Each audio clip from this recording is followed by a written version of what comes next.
Troisième partie, le Sphinx, gardien de l'horizon.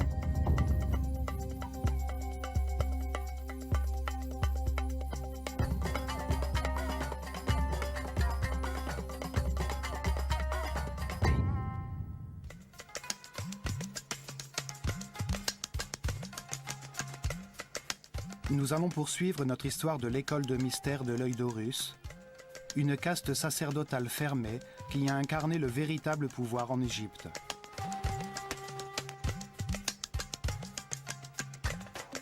Elle fut organisée par les prêtres qui ont survécu au déluge universel et qui avaient conservé le savoir de l'ancestrale civilisation atlantidéenne. Des êtres très évolués qui ont vu dans ce cataclysme une chance de bâtir une nouvelle civilisation vouée à l'élévation spirituelle.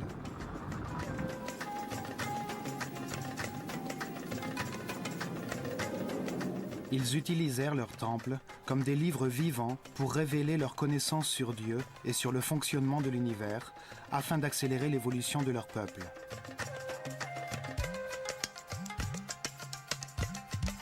Ils concentrèrent dans ces temples tout leur savoir et toute leur richesse et en firent les vecteurs du développement de la civilisation égyptienne. Ils enseignèrent que l'Esprit éternel se réincarne plusieurs fois en homme sur la terre pour suivre un processus d'amélioration conçu par Dieu.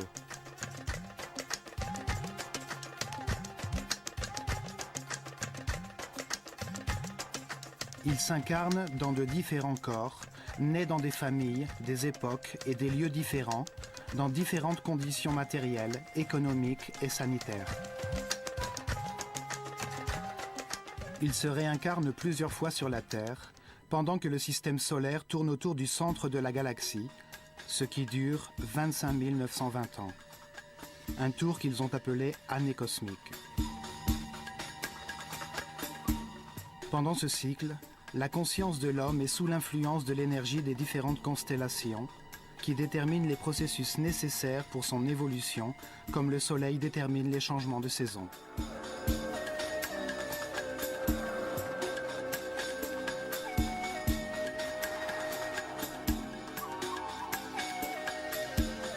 Les Égyptiens croyaient que les étoiles déterminaient le destin d'un homme au moment de sa naissance, comme elles déterminent plus largement de l'humanité entière.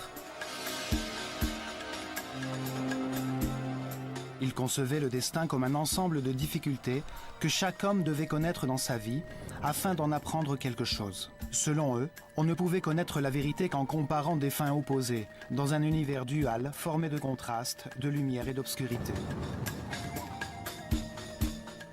En faisant usage de notre libre arbitre dans les situations que nous traversons, nous apprenons des résultats de nos décisions. L'anxiété nous permet de comprendre la sérénité, la peur nous fait comprendre l'harmonie, les conséquences de la haine nous conduisent à comprendre ce qu'est l'amour. Ainsi, vie après vie, un processus d'élévation spirituelle se produit.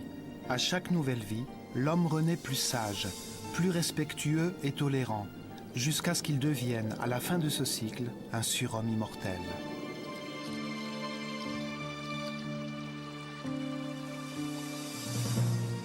À ce moment d'illumination, il est capable de se souvenir de toutes les vies qu'il a vécues, de toutes les fautes qu'il a faites, en comprenant que, grâce à elles, il peut maintenant connaître la raison de son existence. Dans la paix et l'harmonie, à un très haut niveau d'énergie vitale, rayonnant d'amour en permanence, il peut accéder à des pouvoirs supérieurs, à une plus haute échelle de réalité pour atteindre un nouveau cycle d'évolution.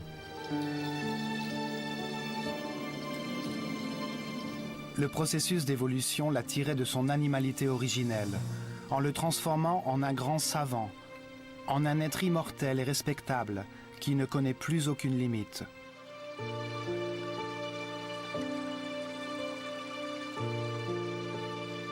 Grâce à cette compréhension de la vie, les Égyptiens vécurent dans la paix et l'harmonie durant des milliers d'années et faisant de leur civilisation un modèle. Les prêtres de l'œil d'Horus nous ont laissé ces vérités à l'intérieur de leur temple. C'est pour cela que nous allons les visiter un par un dans cette série de documentaires.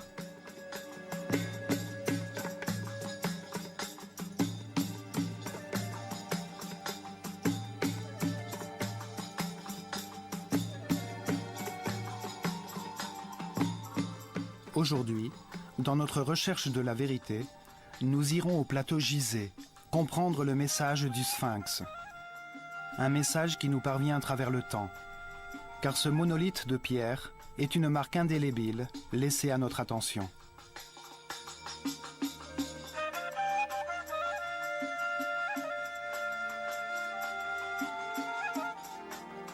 Le Sphinx révèle des mouvements astronomiques observés pendant des milliers d'années par les Atlantidéens au cours du cycle astronomique précédant l'ère égyptienne. De nos jours, nous croyons que l'Atlantide n'était qu'un mythe.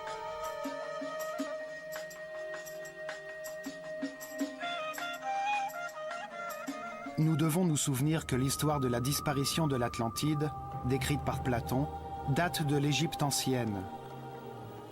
Ce sont les prêtres du temple de Neth qui ont montré à Solon les ruines ancestrales de l'Atlantide, un mot égyptien dont le sens était rattaché à l'eau.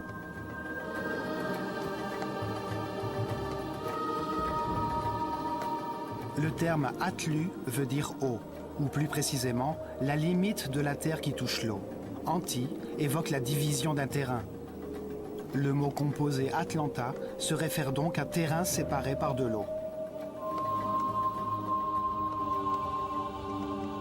Dans l'histoire racontée par Platon, la capitale de l'Atlantide, Poséinodis, était une belle ville construite en canaux concentriques qui partageaient des bandes de terre.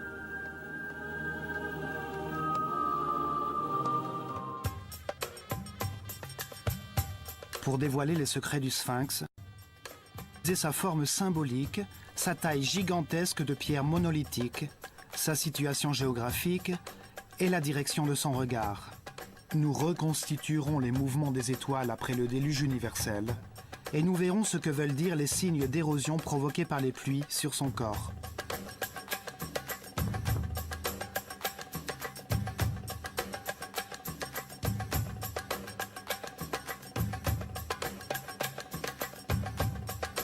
Les prêtres qui avaient survécu au cataclysme qui anéantit l'Atlantide ont sculpté une forme symbolique monumentale en fonction de certains calculs astronomiques pour en faire une horloge qui marque les cycles importants du système solaire dans la galaxie.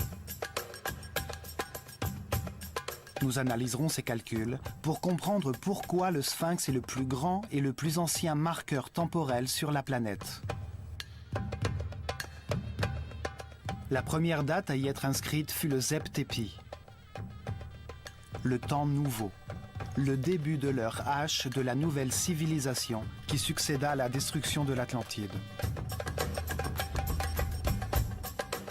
Le Zep Tepi est le premier pas sur le chemin de la perfection spirituelle pour toute l'humanité. Le Sphinx est la première pierre sur cette route. La deuxième date enregistrée est celle de la dernière catastrophe, qui est survenu il y a 13 000 ans et que l'on nomme déluge universel. On trouve des traces de ce cataclysme sur toute la planète. D'autres parties du globe furent touchées en même temps que l'Égypte. Les prêtres, dans leur sagesse, avaient conservé la mémoire d'autres catastrophes précédentes, dont une était survenue au commencement de la civilisation atlantidéenne, il y a environ 38 000 ans. Ils savaient que ces catastrophes étaient cycliques et qu'elles avaient lieu à chaque changement d'année cosmique. Cette rémanence cyclique les a confortés dans l'idée que les étoiles marquaient la durée de tous les cycles dans les différentes échelles universelles. Ces caractéristiques du Sphinx montrent l'importance à tous les niveaux du grand cycle cosmique. La rotation du système solaire autour du centre de la galaxie détermine la durée des structures physiques qui soutiennent les organisations humaines, puisque tous les 25 920 ans, une catastrophe survient et laisse place à une nouvelle forme de développement, à une nouvelle organisation du monde.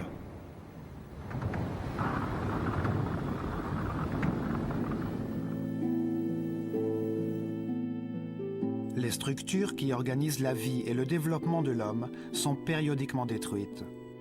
À la fin de chaque cycle cosmique, de grands changements surviennent dans le Soleil et provoquent d'importants désordres météorologiques qui détruisent tout ce qui a été construit sur la Terre. Les prêtres de l'œil d'Horus nous ont appris que cela faisait partie d'un processus conçu par Dieu pour permettre le développement de nouvelles civilisations sur la Terre, pour permettre l'expression de nouvelles manières de voir l'univers. C'est comme si l'humanité, ne formant qu'un seul corps, mourait tous les 25 920 ans pour renaître sous une forme plus parfaite. Le même processus que celui par lequel passe l'homme, mais à une échelle collective, avec un esprit plus grand.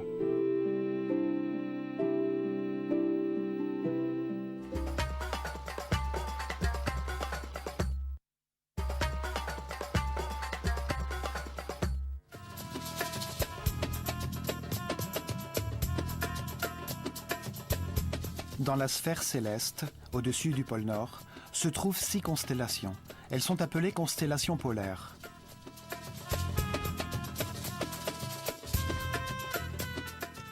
Plus bas, près de l'équateur, se trouvent 12 constellations zodiacales.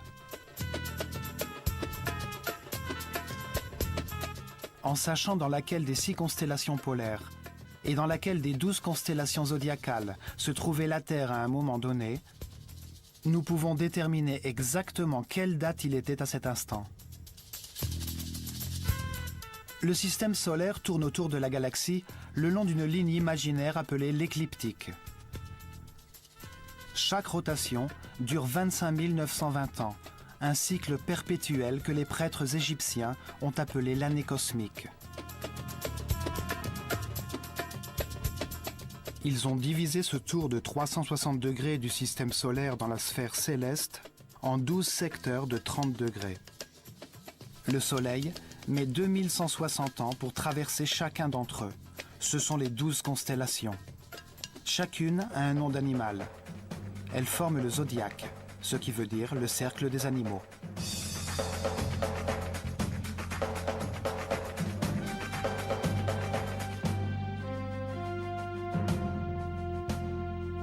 Tout au long de cette rotation, la planète reçoit les différentes énergies des 12 constellations ou signes du zodiaque. Ce sont eux qui déterminent le destin de l'homme à chacune de ses réincarnations, les circonstances difficiles par lesquelles il doit passer pour effectuer son apprentissage.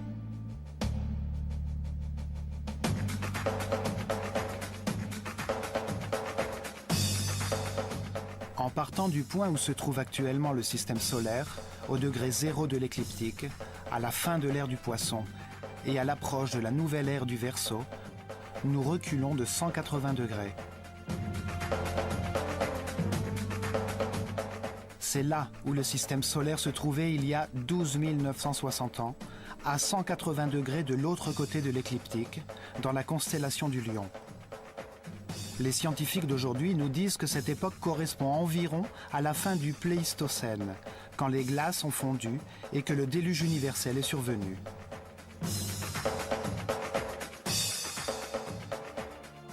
Le sphinx est la réunion des deux symboles qui représentent le zodiaque et les constellations polaires dans le ciel, le lion et l'homme, ce qui nous indique une date précise dans le temps.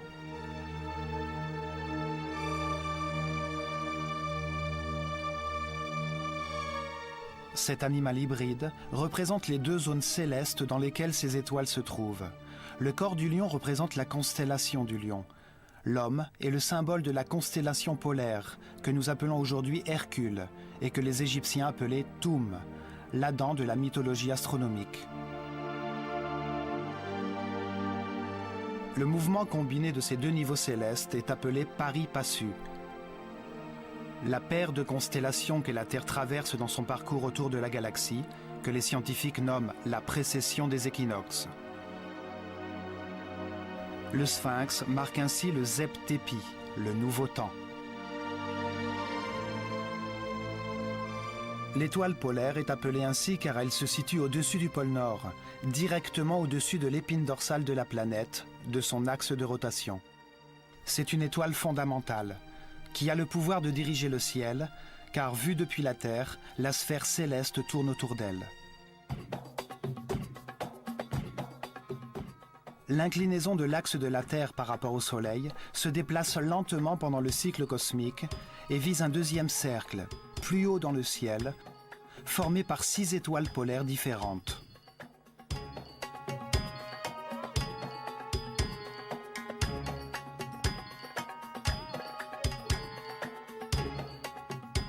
Les Égyptiens ayant hérité de cette connaissance des étoiles, ils savaient qu'en divisant ce deuxième cercle en segments de 60 degrés, ils constateraient que l'axe de la Terre pointe en direction d'une étoile polaire différente tous les 4320 ans.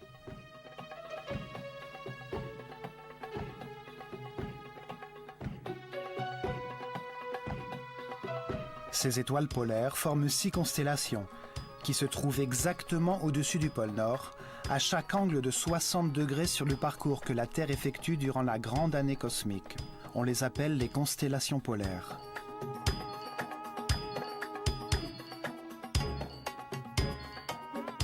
Dans la constellation de la Petite Ourse se trouve l'étoile Polaris, qui est notre étoile polaire actuelle. C'est l'étoile qui guide les marins en mer. Il y a 4320 ans, l'étoile polaire était Alpha Draconis, située dans la constellation de Draco, le dragon.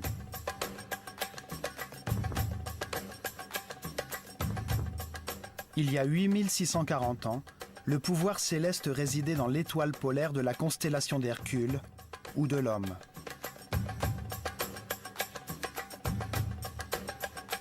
Il y a 12 960 ans, au moment du déluge universel, l'étoile polaire, dans le cercle supérieur, s'appelait Vega, dans la constellation de la Lyre.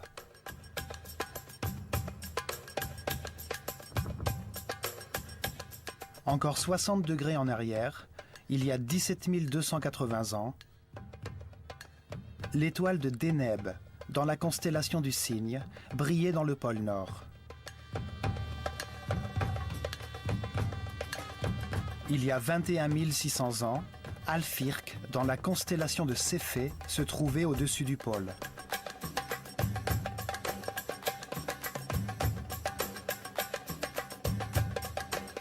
Et il y a exactement 25 920 ans, ce qui correspond à un tour complet de l'année cosmique, l'étoile Polaris, dans la Petite Ourse, brillait au-dessus du pôle, comme maintenant.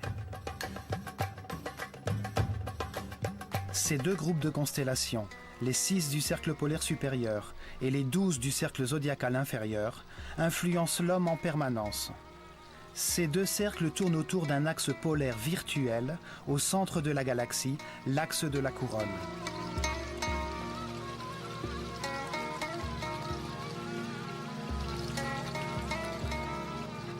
Pour les Égyptiens, toutes les sphères célestes reposaient sur ces colonnes polaires, disposées symétriquement à chaque angle de 60 degrés, sur le cercle vers lequel pointe l'axe de la Terre dans son voyage à travers la galaxie.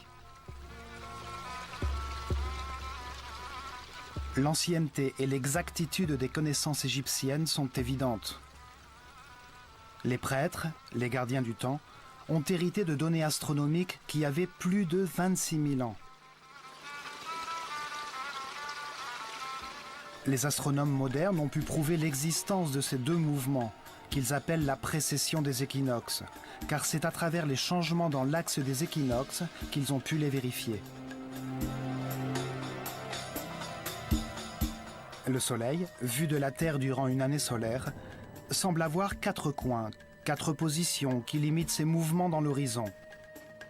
Elles correspondent aux solstices d'été et d'hiver et aux équinoxes d'automne et de printemps. Le solstice d'été, le 21 juin, est le jour le plus long et par conséquent la nuit la plus courte de l'année. Le solstice d'hiver, le 22 décembre, est le jour le plus court et la nuit la plus longue de l'année. Les équinoxes d'automne et de printemps sont 4 jours pendant lesquels le jour et la nuit ont la même durée.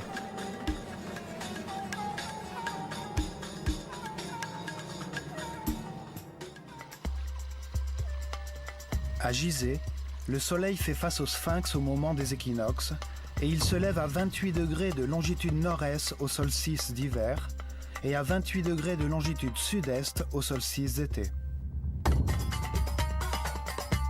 Les équinoxes sont non seulement des points d'équilibre entre le jour et la nuit, mais aussi entre les énergies de la lumière et des ténèbres. Ces jours-là, les portes dimensionnelles du temps et de l'espace s'ouvrent. C'est pour cette raison que les jours d'équinoxe ont été traditionnellement importants pour toutes les cultures sur la Terre. Chaque année, la ligne imaginaire qui rejoint les deux équinoxes change légèrement d'inclinaison par rapport au Soleil. Cet axe se déplace d'1 degré en 72 ans et de 30 degrés en 2160 ans. Au bout de 25 920 ans, il a effectué une rotation de 360 degrés. Par conséquent, ce que l'on appelle aujourd'hui la précession des équinoxes correspond exactement au cycle défini par les Égyptiens dans le Pari-Passu, aux 2 niveaux de rotation de la Terre durant la grande année cosmique. En reliant le signe du lion avec celui de l'homme dans la constellation d'Hercule, le Sphinx marque le moment qui a immédiatement suivi le déluge universel, un désastre qui arrive périodiquement à la fin de chaque grand cycle cosmique, tous les 25 920 ans.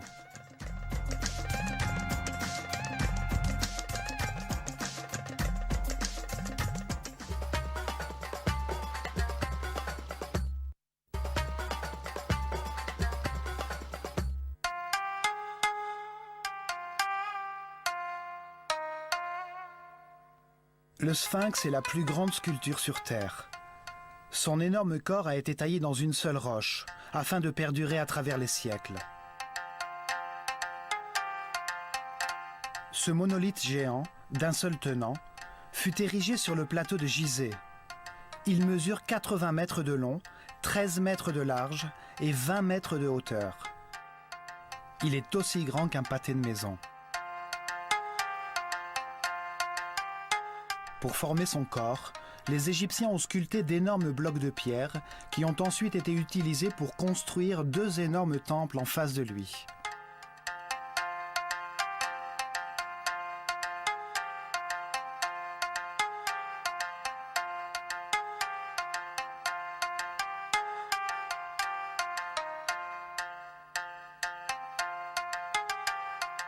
Énigmatique et imposant, c'est le plus beau monument qui nous reste du passé. Il a vu à ses pieds naître, changer et disparaître plusieurs cultures.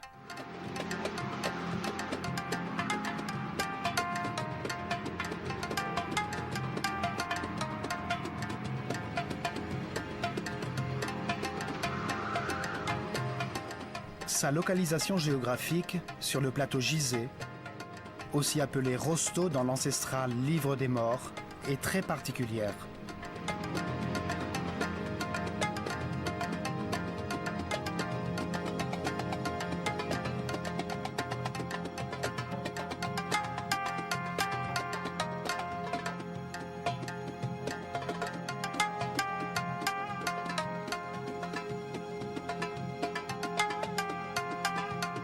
Son corps de lion est situé par rapport à l'équateur, à 30 degrés de latitude nord, et presque exactement sur le méridien qui se trouve au 30e degré de longitude entre le pôle nord et le pôle sud.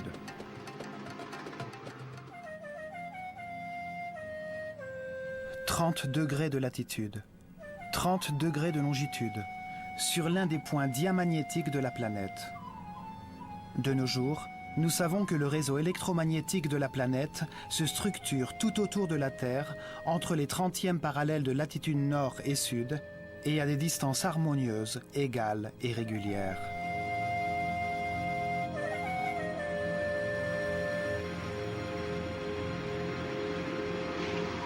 Toutes les créatures, aussi petites soient-elles, possèdent un réseau neuronal, une matrice qui canalise et diffuse harmonieusement l'énergie dont leur corps a besoin.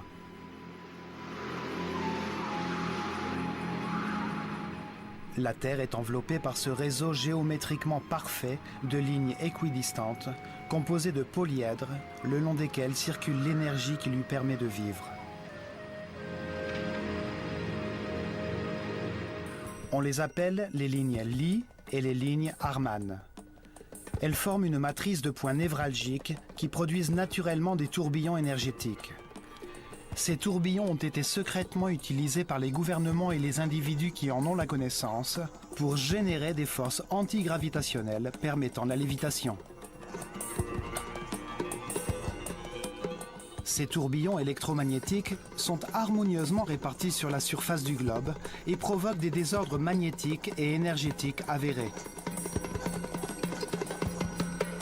Le triangle des Bermudes, du dragon et du démon, où des disparitions mystérieuses ont eu lieu, sont des points diamagnétiques reconnus. D'autres cultures que les Égyptiens ont judicieusement bâti des pyramides sur des points diamagnétiques.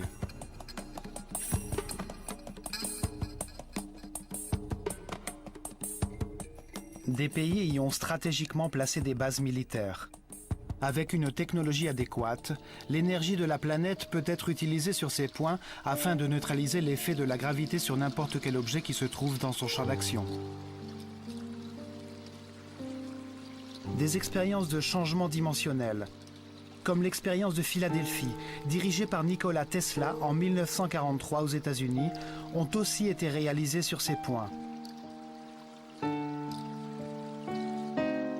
À l'endroit de ces tourbillons, apparaissent également des portes dimensionnelles qui s'ouvrent et se ferment au crépuscule, les jours d'équinoxe. Pour les Égyptiens, le jour d'équinoxe correspondait à la porte de Maat, la déesse de l'équilibre et de justice. Ces jours-là avaient lieu sur le plateau Rosto des cérémonies particulières auxquelles participaient les disciples de l'école de mystère. Ils se servaient du tourbillon pour terminer la formation des prêtres qui avaient atteint, après des années, le 5e ou 6e niveau de conscience. Ils étaient alors transportés par une force externe jusqu'aux plus hautes dimensions. Les prêtres de l'œil d'Horus ont utilisé leur savoir ancestral pour construire, à un point critique du réseau électromagnétique de la planète, une grande pyramide qui leur permettait d'exploiter une source inépuisable d'énergie à des fins spirituelles. Ils recevaient dans leur corps les énergies condensées de la planète, grâce auxquelles ils pouvaient atteindre de très hauts niveaux de vibration qui provoquaient chez eux des états particuliers de conscience.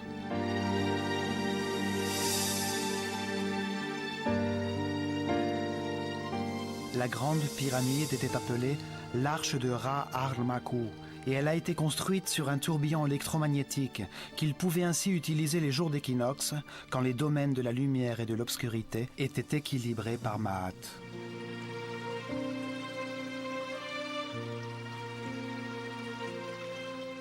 Ces jours-là naissaient les Néthers, les esprits exceptionnels, les Semsu-Or, disciples d'Horus, qui rayonnaient d'amour et guidaient leur peuple en élevant son niveau de conscience par leur exemple et par leur connaissance de la réalité de l'univers.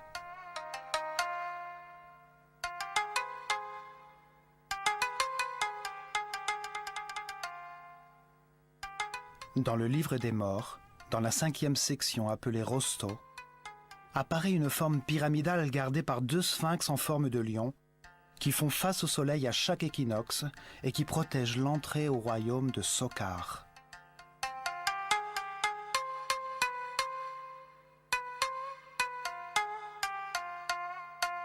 Les couloirs ascendants ressemblent au passage de la grande pyramide. C'est là où a eu lieu la transformation finale de l'Osiris que chaque être humain porte à l'intérieur de lui-même. C'est là où se produit l'illumination qui le transforme en Horus, le surhomme immortel. La forme du lion est, elle aussi, fortement liée à ce processus d'évolution. Le lion est l'animal le plus évolué, et pour les Égyptiens, il représente le moment final d'une conscience d'animal qui évolue vers l'état de surhomme.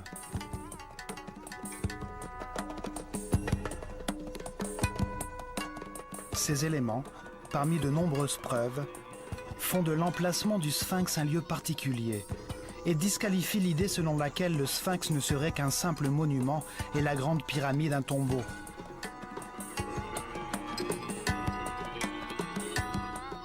deux raisons ont fait naître la conviction que le pharaon Képhren, qui a régné entre 2520 et 2494 avant Jésus-Christ, est celui qui a ordonné de le sculpter dans un même bloc de roche.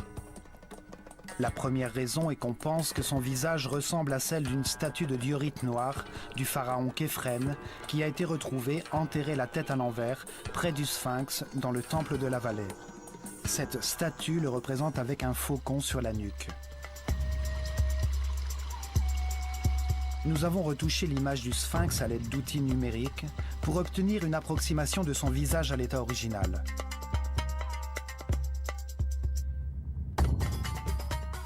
Nous avons constaté que ses traits sont totalement différents de ceux de Képhren.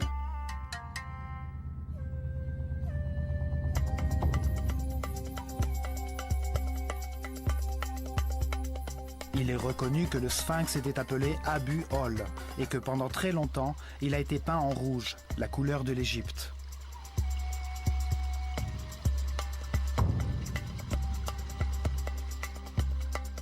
Avec le temps, ont disparu le pectoral fait de pierres semi-précieuses, la barbichette, les couleurs de son élégant némès, ainsi que toutes les plaques de granit blanc poli de la pyramide de Képhren. La seconde raison est qu'une stèle, sculptée dans la pierre, avec la syllabe Kef, écrit sur la 13e ligne, a été retrouvée entre les bras du Sphinx. Selon les égyptologues traditionnels, ceci permet d'attribuer sa construction à Képhren.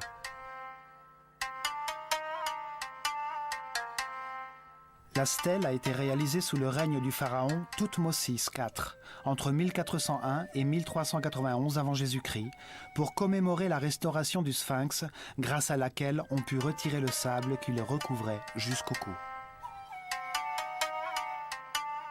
La stèle indique que le Sphinx est la personnification d'un grand pouvoir magique qui a existé à cet endroit depuis le début des temps, depuis le Zep-Tépi. Son texte dit que, quand il était très jeune, Thoutmôsis IV a vu le Sphinx en rêve et que celui-ci lui a promis qu'il deviendrait pharaon s'il le faisait désensabler.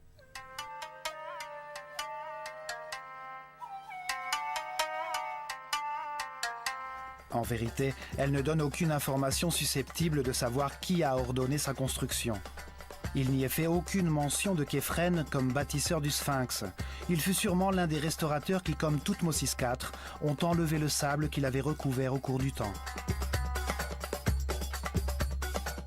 Une autre pierre sculptée, appelée la stèle de l'inventaire, retrouvée dans Gizeh par Auguste Mariette, indique que le pharaon Khéops, le prédécesseur de Képhren, a ordonné la construction d'un temple à côté du Sphinx, ce qui prouve que le Sphinx existait déjà et que son successeur ne pourrait donc pas l'avoir construit. Pourtant, cette stèle n'a pas été reconnue par les égyptologues orthodoxes, qui considèrent qu'elle n'est pas d'époque, car le style dans lequel elle est écrite ne correspond pas à celui en usage sous le règne de Khéops.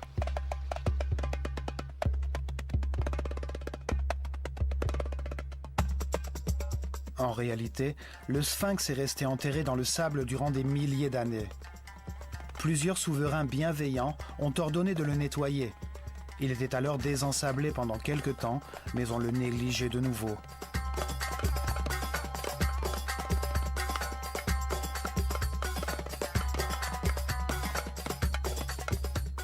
La direction de ses yeux est une autre clé pour comprendre son mystère. Sa tête d'homme fait face à l'est. Il a ainsi contemplé le lever du soleil pendant des milliers d'années.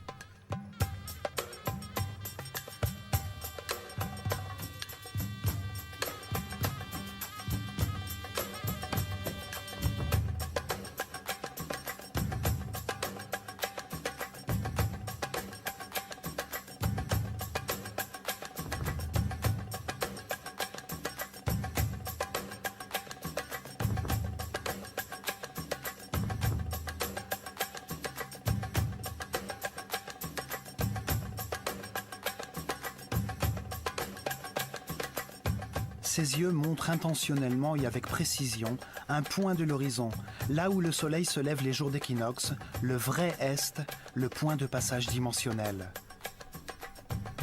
La variation de l'angle de la ligne imaginaire qui, en passant par le Soleil, réunit l'équinoxe de printemps et l'équinoxe d'automne, est aujourd'hui utilisée pour mesurer la variation d'angle ou précession des équinoxes tout au long de la grande année cosmique.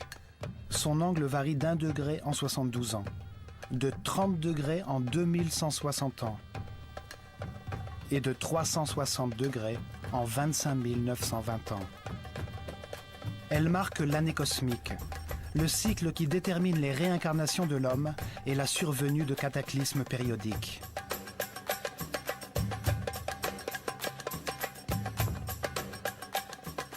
À partir de l'emplacement exact du Sphinx, des scientifiques américains ont reconstitué la sphère céleste en calculant avec un ordinateur la position de la Terre sur l'écliptique il y a 12 960 ans et le déplacement du système solaire.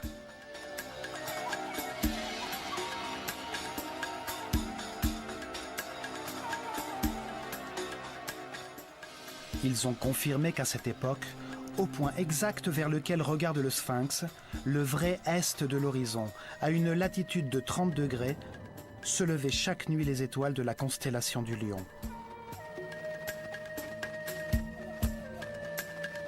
Le Sphinx regardait, à l'horizon, les étoiles du signe zodiacal du Lion, la constellation que le système solaire traversait en ces temps-là.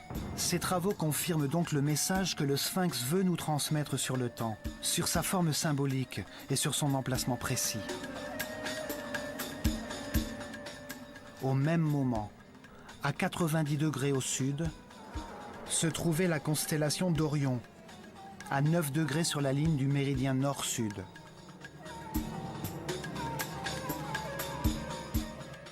Et Sirius, l'étoile la plus importante pour les Égyptiens, car son apparition annonçait la crue du Nil, se trouvait exactement à 14 degrés à gauche du méridien.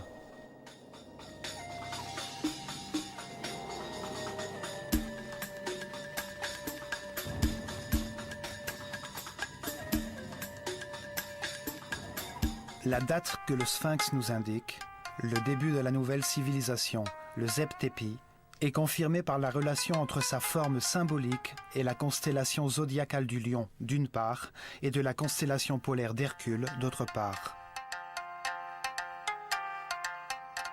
La direction de ses yeux, indiquant l'équinoxe printanier au lever du soleil, et la constellation du Lion la nuit, fait de lui une horloge astronomique tout à fait exacte. Son emplacement a été choisi avec une grande précision pour en faire le porteur d'un message à l'intention de tous ceux qui, à l'avenir, chercheraient la vérité. Il nous dit que le cycle le plus important pour l'homme est l'année cosmique et nous montre un emplacement du réseau électromagnétique de la planète.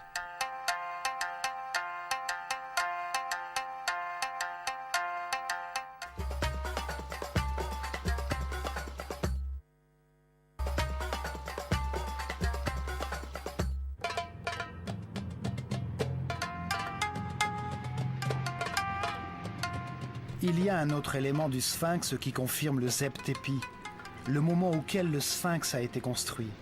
C'est une preuve d'origine géologique et climatique.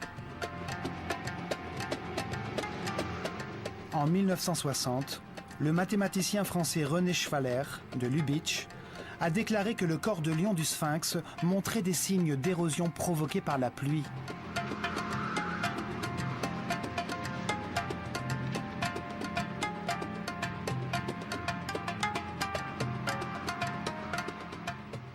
Cette révélation fut accueillie avec stupéfaction, car il est connu que le Sphinx a été enterré dans le sable jusqu'à son cou 90% du temps pendant les 4500 dernières années.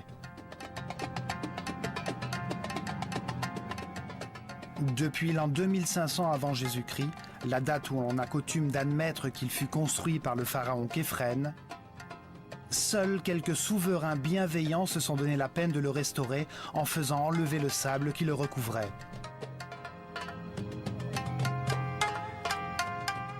L'un des derniers désensablements fut ordonné par Napoléon, quand il était en Égypte. Ainsi, comment pourrait-il montrer des signes d'érosion provoqués par la pluie ?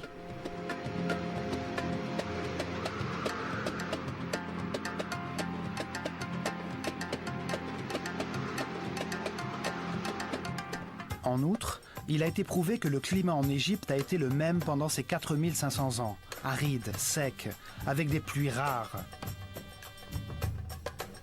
Les scientifiques nous disent que le changement climatique radical qui est survenu dans la région à la fin du Pléistocène l'a progressivement transformé en désert que nous voyons maintenant.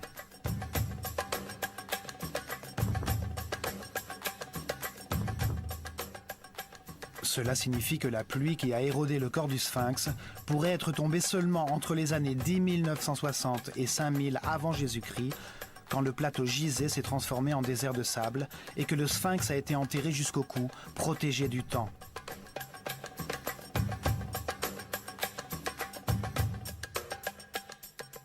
Une expédition de l'Université de Boston a vérifié que les signes d'érosion ont été provoqués par la pluie et ont déterminé que ces profondes crevasses ont mis des milliers d'années à se former.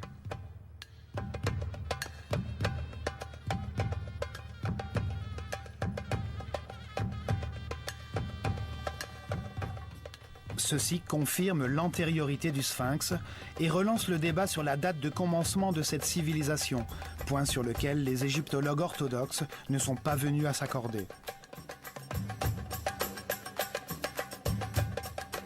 Il nous reste très peu de traces des monarques égyptiens, et celles qui restent ne sont pas toujours reconnues.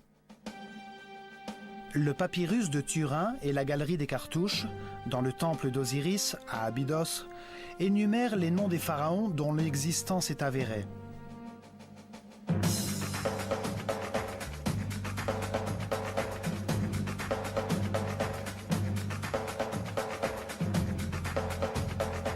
On attribue l'unification de l'Égypte vers l'an 3000 avant Jésus-Christ au légendaire roi Ménès, dont le nom apparaît sur la palette de Narmer. Selon l'histoire officielle, il aurait ainsi donné naissance à la première dynastie des pharaons. Mais ces inventaires, comme celui dressé par le prêtre Manetho en l'an 300 avant Jésus-Christ, dans son histoire de la civilisation égyptienne, remontent en réalité plus loin dans le temps, faisant référence à des souverains antérieurs qui ne sont pas aujourd'hui reconnus car ils sont considérés comme des mythes irréels. Ce sont les Shemsu-Hor, les disciples d'Horus, des ancêtres divins, des êtres éclairés qui ont gouverné l'Égypte pendant 13 900 ans. Puis vient le tour des Akus, ou hommes sages, d'autres monarques exceptionnels qui, d'après ces documents, ont dirigé l'Égypte pendant 11 000 ans, avant l'avènement des pharaons qui régnèrent durant 30 dynasties.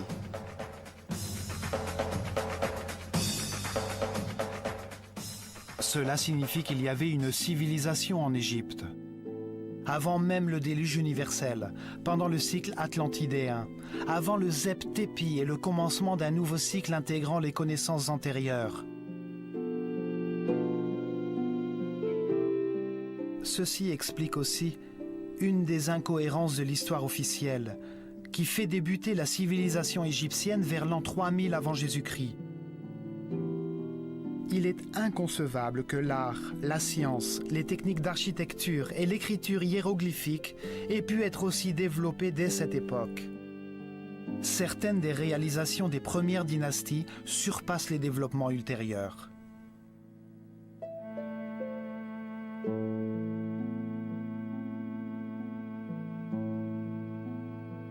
Il est dur de comprendre comment le site de Saqqara, avec ses briques travaillées, ses décorations en céramique très raffinées, ses détails architecturaux harmonieux, ses colonnes et ses pyramides capables de résister durant des milliers d'années, a pu surgir soudainement du néant.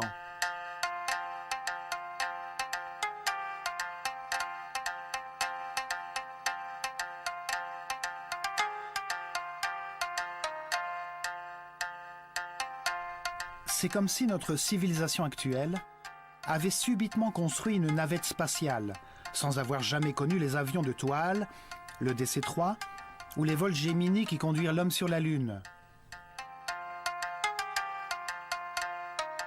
Il est clair que la civilisation égyptienne a hérité du savoir accumulé durant le cycle précédent et qu'elle a été guidée dès son commencement par une caste sacerdotale d'êtres très évolués spirituellement, comme l'attestent les découvertes archéologiques retraçant la liste des souverains égyptiens.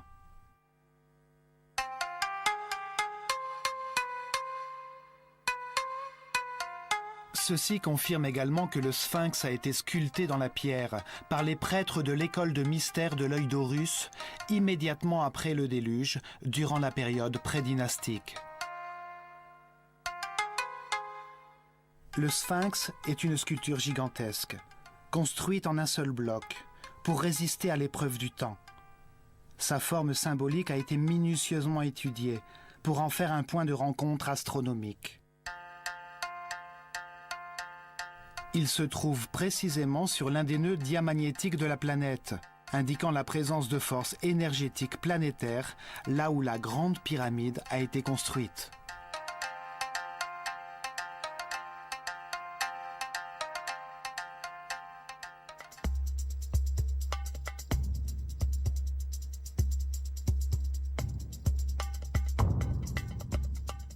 La direction de son regard, vers un point précis de l'horizon, où le soleil se lève les jours d'équinoxe, montre l'importance de la porte de Maat, l'entrée du royaume de Sokar, au moment d'équilibre entre le jour et la nuit.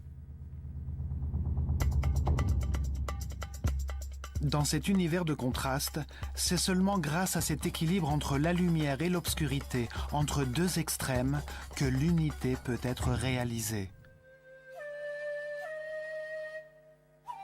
Ce niveau de compréhension ne peut être atteint qu'en évaluant les résultats de décisions prises au cours de nombreuses réincarnations, pour trouver la voie du respect et de la tolérance, de la paix et de l'harmonie. Tous les temples de la civilisation égyptienne ont porté ce message, le chemin du perfectionnement par la réincarnation pour atteindre l'illumination était le fondement de leur foi. Le sphinx montre également que la civilisation égyptienne remonte à très longtemps, au commencement du monde nouveau, le Zep-Tepi, il y a 12 900 ans, quand les étoiles de la constellation de Lion brillaient en face de lui.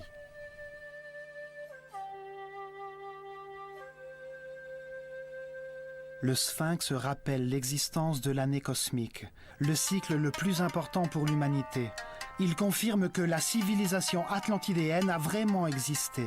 Il incarne la certitude qu'il existe une sagesse supérieure.